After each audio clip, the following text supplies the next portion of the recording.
We are pop seekers, and I use the word seekers advisedly.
Greetings, vinyl junkies in the digital age. Here we are playing some 60-year-old vinyl, and I ain't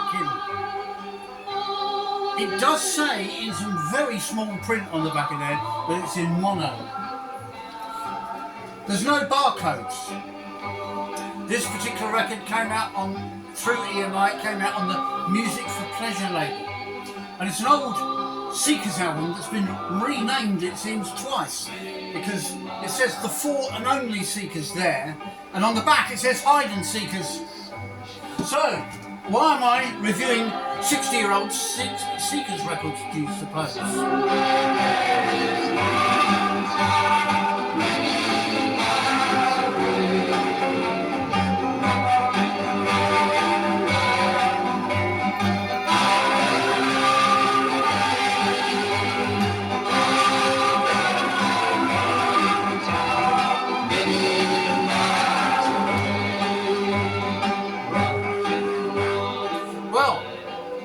It's the sound, for me at least, as a 7-year-old when I heard that, it was the sound of the 60s for me.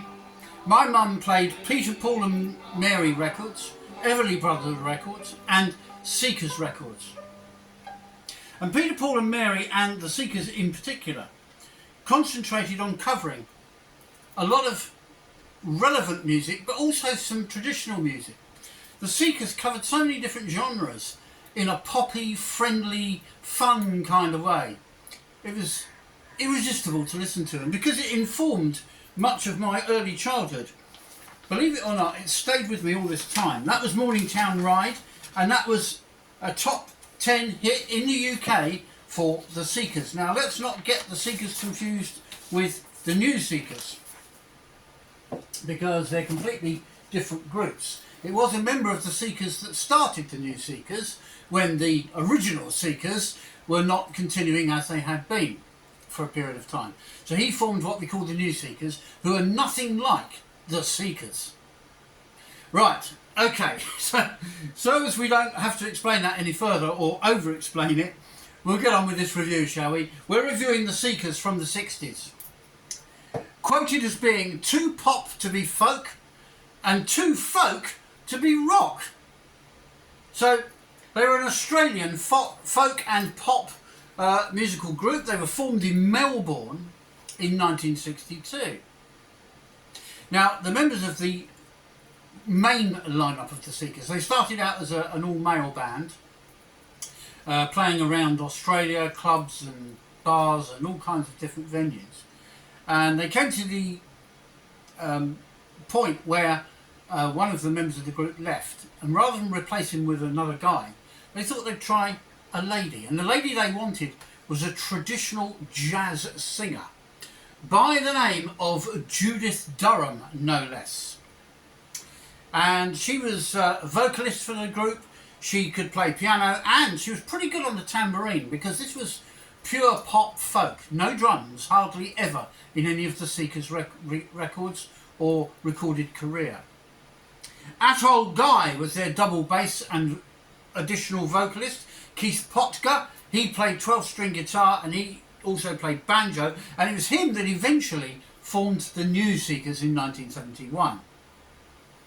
Bruce Woodley was on guitars and mandolin and vocals, and nearly everything they played, from upright bass to the guitars to the tambourine, was pure organic acoustic musical instruments. Now, throughout their career they occasionally had an orchestra in the background. Maybe when they did some live gigs they'd have an orchestra in the pit giving a bit more beef to some of the songs, but the predominant sound of the Seekers, as you just heard, was a very folky, poppy, acoustic kind of sound. And considering there was no actual drum set, this was powerful.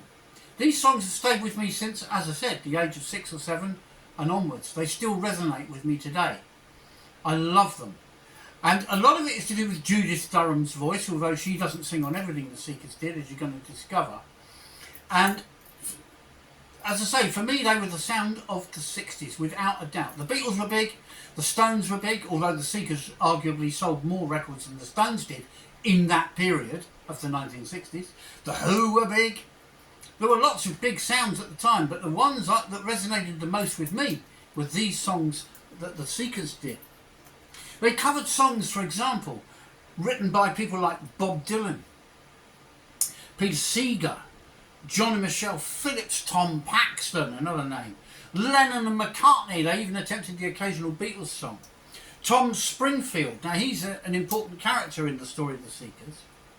They also did their own self-penned songs. Woodley, Potger and their mentor Tom Springfield wrote songs for them, and they also did a lot of trad stuff. They covered things like gospel, Negro folk music, protest songs, Negro gospel, blues, and they did pop and sometimes contemporary songs, and they covered in their time, or recorded I should say, because some of them they wrote themselves, over 140 songs. So this was the most famous group, if you like, that you probably haven't heard of, hailing from Australia. Their worldwide record sales were a staggering 50 million records. So there's a band with no drums, no amplifiers to plug into because they didn't do electric as such, a very trad jazz front lady singing, and as you can see from their incredibly contemporary record covers, they were rather, well, let's just say conservatively dressed, shall we? They weren't exactly outrageous. I mean, yes, well, I mean, the haircut, the glasses. Come to think of it, look at my glasses and my hair. We'll leave it there. So here was a band that didn't look amazing. They were safe. Mums and dads were safe to enjoy them. And yet they covered a lot of exciting music, as we're going to discover. So let's dig out another record. This record, as I say, was a music for pleasure budget release. The Four and Only Seekers.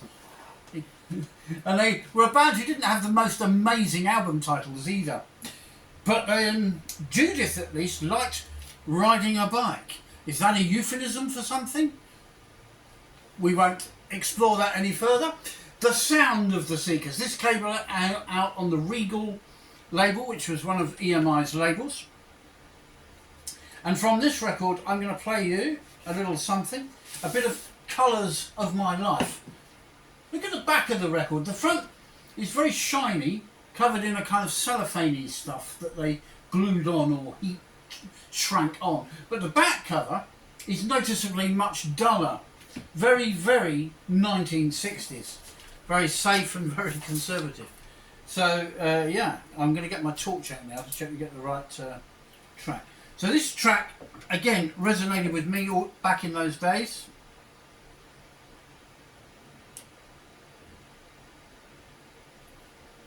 It's called Colours of My Life. Let's make sure we've got the volume up, otherwise you won't hear it. And we can't have that, can we? And then in a moment we'll talk about some more of this record sleeve, because they're an education in themselves.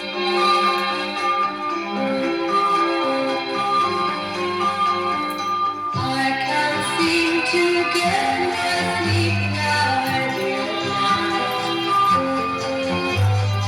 Mr. Sandman passes by my door. Dial and change seem to be there to say it's alright.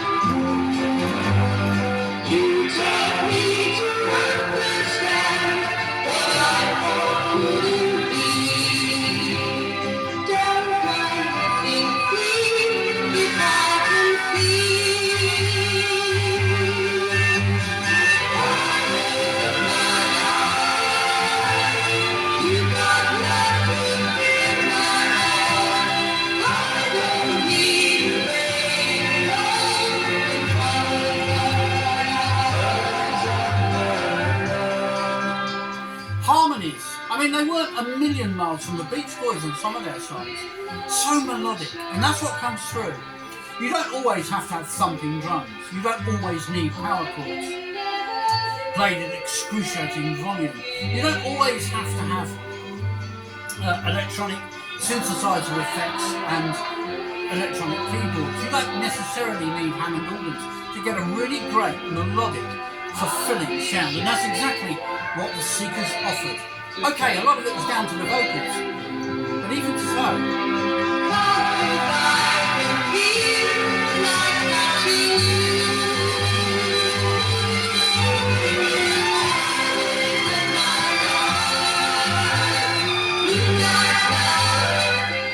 I'm telling you now, and I'm going to risk again losing some of you possibly. I'd like to say stay subscribed to us, but I've got to say what I think. Put her on Britain's Got Talent or The Voice, and the rest might as well go home. They sound good. Some of them can sing technically. Leona Lewis, all of them. Technically they can sing, but they don't sound as good as this. This woman, is not just singing. It's coming from somewhere down here. You can hear it. This is the magic of the Seekers. Something deeper is used to put these songs across for you. Colours of My Life. And look at the company they kept. The Inner Sleeve is promoting other EMI and Regal acts. You know, you've got Cliff Richard on there. He was huge at the time. The Beach Boys. By the way, rest in peace, Brian Wilson. Sad loss earlier this week. Died at 82. But what a gift he left us, eh? Fantastic music. And the same is true of the Seekers. You've got Roger Whittaker on there. You may laugh at that, but he was huge at the time. So they're promoting other records. They're even promoting the sound of the Seekers on there, which, if I'm not mistaken, is the album. Yeah, there it is. So they're promoting the album you've just bought, in effect. Starline was another imprint, as well as Regal. And the Seekers certainly appeared on there. On the back of here, who have we got here? Oh, gosh. Let's have a look. Oh, yeah. We've got the best of Jimmy Shand Jr., a Songs for Scotland, March of the Pipers. Some really interesting stuff. So they used the Inner Sleeves back in the 60s to promote other records they thought you'd be interested in. So let's get back to the Seekers then. After filling in on a bill headlined by singer Dusty Springfield, they met her brother and songwriter and producer Tom Springfield, who had experience in writing folk, pop, material, lyrics and tunes, and he wrote them with his siblings in another band called the Springfields. He wrote one of the Seekers' big hits, I'll Never Find Another You, which they recorded in 1964. And I would have been, 5 years old then? Good Lord, do the maths. It was released by EMI on the Columbia Gramophone record label, even though at that point they weren't signed to them. It was pushed through EMI because it was felt the distribution would be better. And they were championed by an offshore radio station called Radio Caroline. Now, Radio Caroline had grown from a pirate radio station, and pirate radio played the stuff no one else would play. So you may think, listening to the Seekers, all sound safe and conservative, which they certainly were in a way, but at their time they were actually promoting some quite interesting stuff that was quite edgy. Some of the gospel stuff they did, some of the Negro gospel stuff was quite edgy. Let's play you something else from the sound of the Seekers to give you an idea what we've got here. There's one here, the music, I'm torn between two tracks at the moment. I think we'll go The Music of the World Are Turning. So we've got to flip the record over now to the other side. What's it like on the other side? Yeah. I need my trusty torch to line this up well. Of course, they didn't have coloured vinyl in the 60s, and all the records I'm playing for you today are actual 1960s pressings. And I'll tell you where I got them in a minute, which is important for you to know.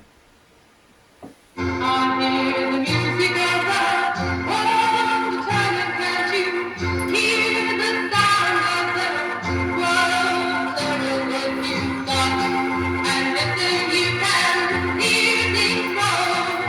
You can hear things wherever it goes. I hear the music of the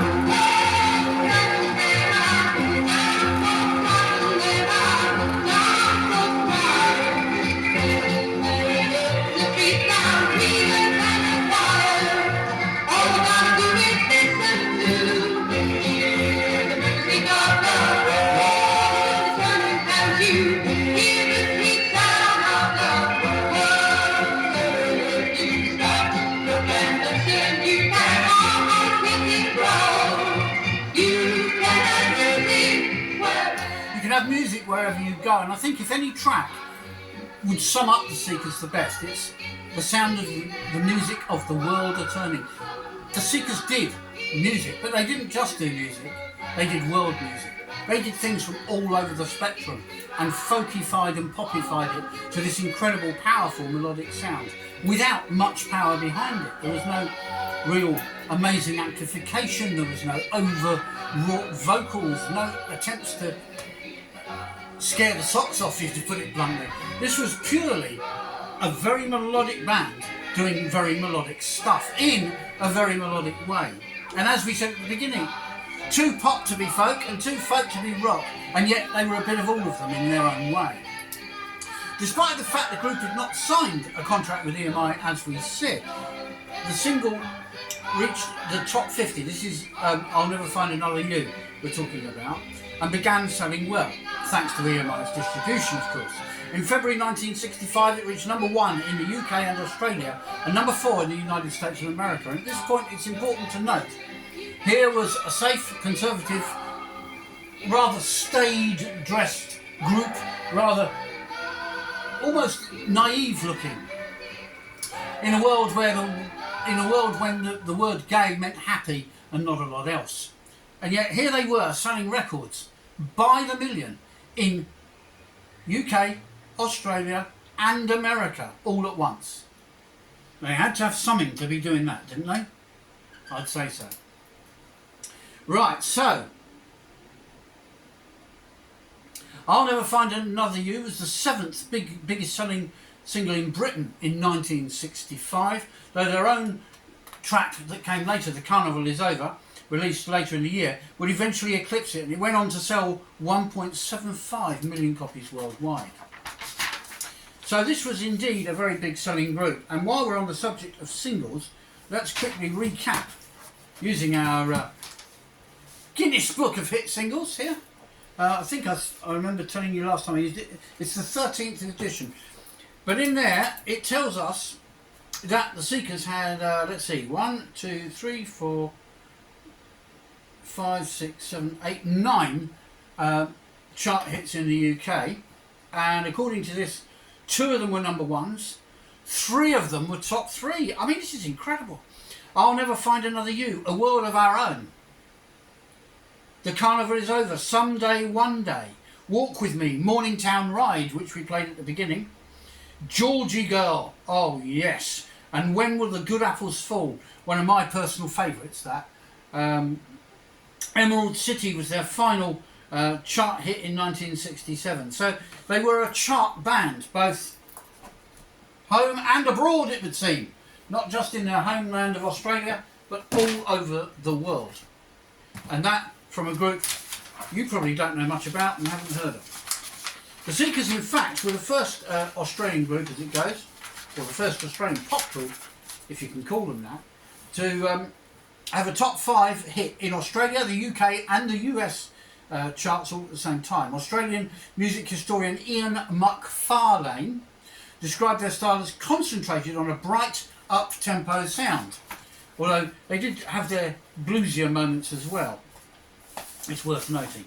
So we're going to take this record off because we've finished with that one for now, and it's quite a decent thick vinyl, so they weren't on some cheapskate, you know, label for this one. This is Starline Regal on the through the company of EMI, who were based, by the way, in the UK in Middlesex, where my grandparents lived, funnily enough, and where a certain Reginald Dwight came from.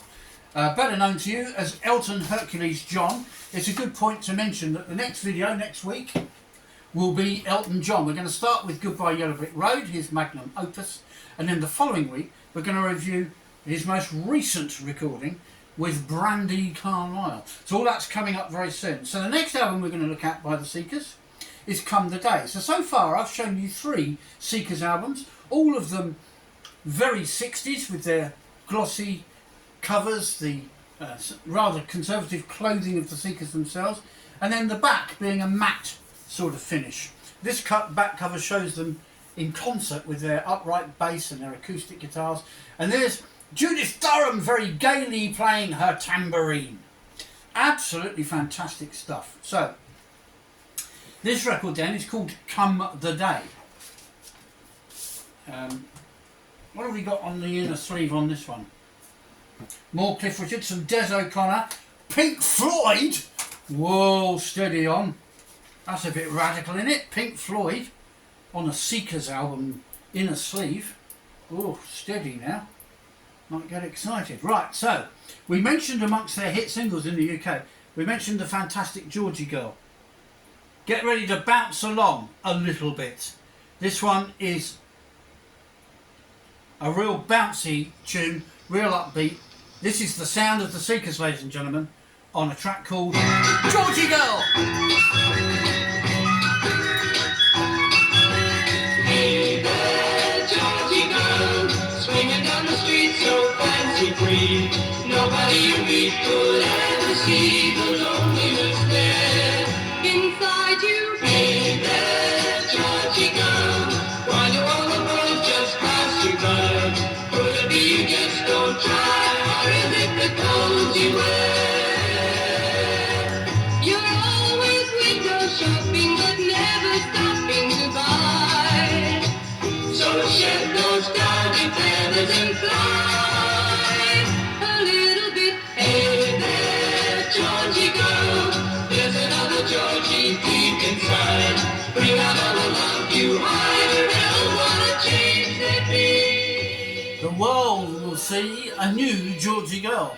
What a bouncy tune, and so 60s, it sums up the 60s. You can almost see Georgie Girl, can't you? Skipping along Carnaby Street, the old hair flying in the wind, and her little, I don't know, mini dress or whatever they wore in those days, and they all often had white boots for some reason. Yeah, so all very 60s, all very the Avengers and stuff, you know. And on here, it's more education on these sleeves I'm finding. We've got the scaffold on here. Do you remember them? Paul McCartney's brother formed the scaffold. There's a name drop. And talking of Paul McCartney's brother, there's the Beatles. Sgt. Pepper's Lonely Hearts Club Band, which places this album as a 1967 release. Oh yes. On here also we have, I did see it a moment ago, who did I see that I wanted to tell you about? I've mentioned the scaffold, I've mentioned the Beatles, of course we mentioned Pink Floyd, they were on there, weren't they? Cliff Richard, Des O'Connor, oh yes, here we are. Ken Dodd, he's on here. Cilla Black's on here. And although it doesn't say it, if that's not the face of Lulu, I don't know.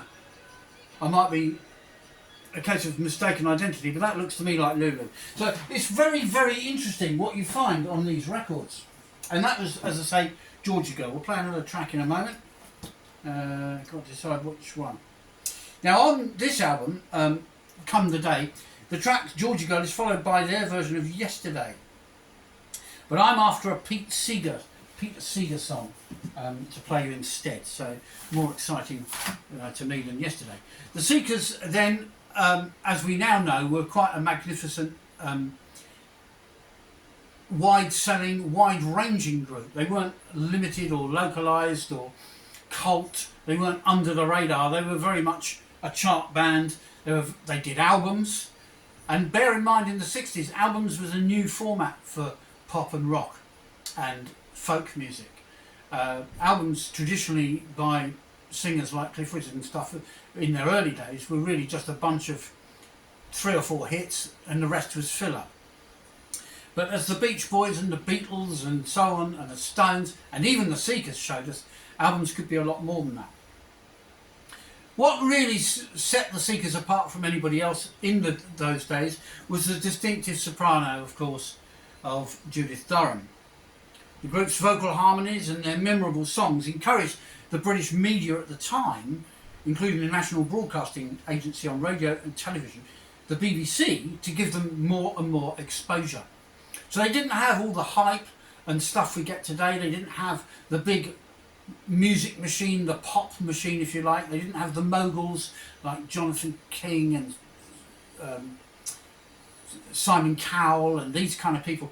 They literally were pushed to the BBC because their sound was so catchy, so infectious, and then the BBC gave them a bit more exposure, and then they gradually branched out, allowing them to appeal to a broad cross-section of the young British folk, pop and rock music audience, which was young and old. So these were records that the youngsters could enjoy, but also you could play it to your mum and dad because it was fairly safe. They were voted in 1964 in the New Music Express, a very influential music paper in those days, as the best group. And their hit singles, as I quoted you from the Guinness Book of Hit Singles, UK 9 chart hit singles, of which 5 went top 3, including 2 number 1s. The significant albums from the 60s, if you're looking for these albums, I'm going to tell you where in a moment. Introducing the Seekers, Roving with the Seekers, subtitled. Hide and Seekers, also known as the Four and Only Seekers. I've got a budget copy there. They were in 1964 and 1965. We got an album called A World of Our Own. That was 1965. Come the Day, 1966. The Seekers, Seen in Green, 1967. And Live at the Talk of the Town in 1968. And those last 4 albums were all chart hits. UK number 2, 15, 3 and 5 on the UK album chart. So this was not just a pop band, this was also an albums band. Now, where did I get my records? Well, I'm not going to lie to you. This one, my favourite, strangely enough, Come the Day, was in my mum and dad's house when I cleared it recently following losing my mother. My dad died in 2015 and my mum died about a month ago. And we've been clearing the house and we found this. So she's owned this since the 60s, and I can guarantee that because she was playing this when I was about 6 or 7 years of age. I said I was going to play Turn, Turn, Turn next, didn't I? So, hang on, let's just check. It's track 4, according to this. Turn, Turn, Turn was written by Pete Seeger, and it meant a lot to me back then, but I wasn't sure why. I can now say that it's based on some words from the Bible. 1, 2, 3, 4. I think that's the one. Yeah. Let's drop the needle and find out if we've got Turn, Turn, Turn. A song, of course, released by the Byrds. Yep.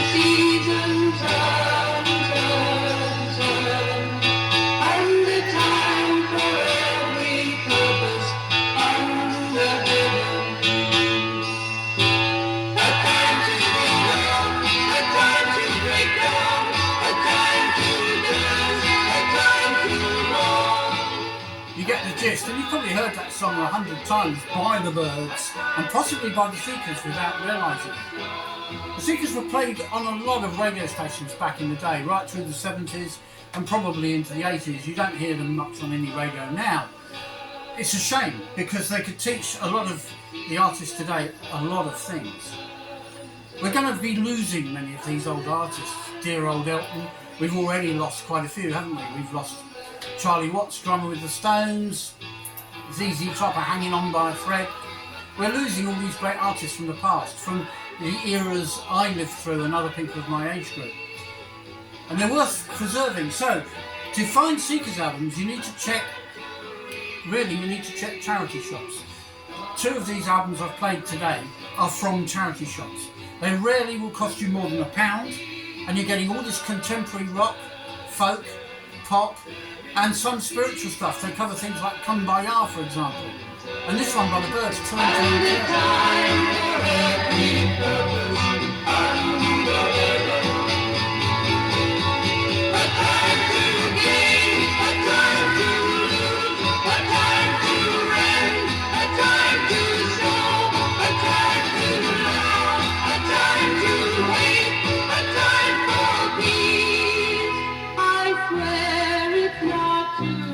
So the songs covered on this record include Come the Day, Island of Dreams, one written for the band by Tom Springfield. The Last Thing on My Mind, All Over the World, Red Rubber Ball is a good one. Well, Well, Well, which I might finish on, I haven't decided yet. Georgie Girl, which we heard earlier, fantastic one. That was written by Tom Springfield and a guy called Dale. Yesterday by the Beatles is on here. I Wish You Could Be Here. Turn, Turn, Turn by the Birds, as we've just been hearing. Louisiana Man is a good little group mover and a groover. And of course, California Dreamin', the Mamas and the Papas. So to give you an idea of the sort of stuff they covered. The Sound of the Seekers, that album. Colours of My Life, On the Other Side, Love is Kind, Love is Wine, We're Moving On, Nobody Knows the Troubles I've Seen, Myra, All I Can Remember, When the Stars Began to Fall, Cinnamon, Rattler, The Sad Cloud, Music of the World a Turning. You remember I said, well, that sums the Seekers up really, Music of the World. Then on this album, the one we played to begin with, known as the Four and Only Seekers, but also referred to as Hide and Seekers, we had This Little Light of Mine on there, which I didn't play you. Now that's a traditional spiritual Christian song, arranged by the Seekers. Morning Town Ride, which we did play you. The Water is Wide, Well, Well, Well. Well, do you remember that one? Well, well, well, who's that a-turning? Well, well, well, da, da, da. Yeah, very melodic again. Lady Mary, We're Moving On. Again, a lot of these are trad arrangements of folk and spiritual gospel stuff. The Ox Driving Song, very much a folk piece of music to do with driving the oxen. So music was often used to give you a rhythm to work to when you were working, whether you were digging, driving cattle, whatever it was. Kumbaya, a Negro spiritual song in the best of traditions. Blowing in the Wind, Bob Dylan.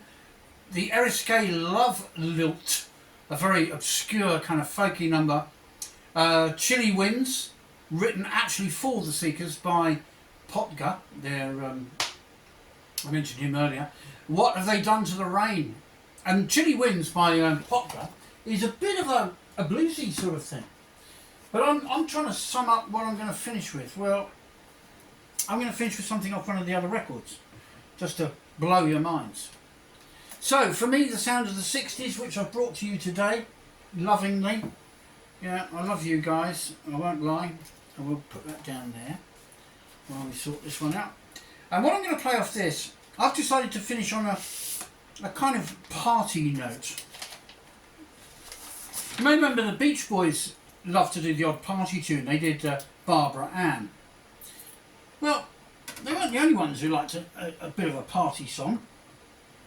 Here we have the Seekers, and I've got to check who wrote this. Let's just turn this off a sec and check. This is written by the band. Judith Durham, Woodley and Potger all helped write this song. So this is their own party number in effect. It's called Myra. It's the one I'm going to finish on. Oh, look at that placement of the needle there.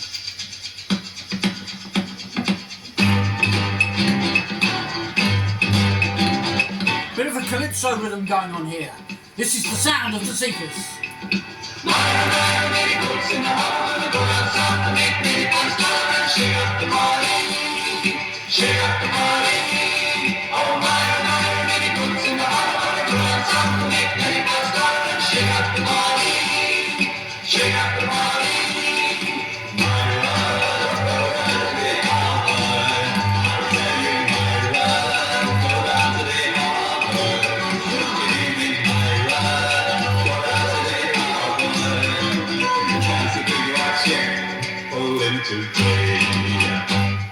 So, the Seekers were known by no means a one-trick pony. And when I brought these albums home, the one from my mum's, the ones from the charity shops, which I found recently, my wife was kind of, oh really? We played them last night. We had a listening party to prepare for today. And she was loving everything she heard. She said they are really good, aren't they? I think, yeah, they are fantastic. So, are the Seekers dated and should be best forgotten? Should they be brought back into our lives? Should we be showing our kids what we listened to in the 60s? You betcha, sweet Dippy. The Seekers are brilliant. Keep on rocking, everyone. Don't forget to give me thumbs up, thumbs down. Give me some comments. And subscribe. That's most important. Alright.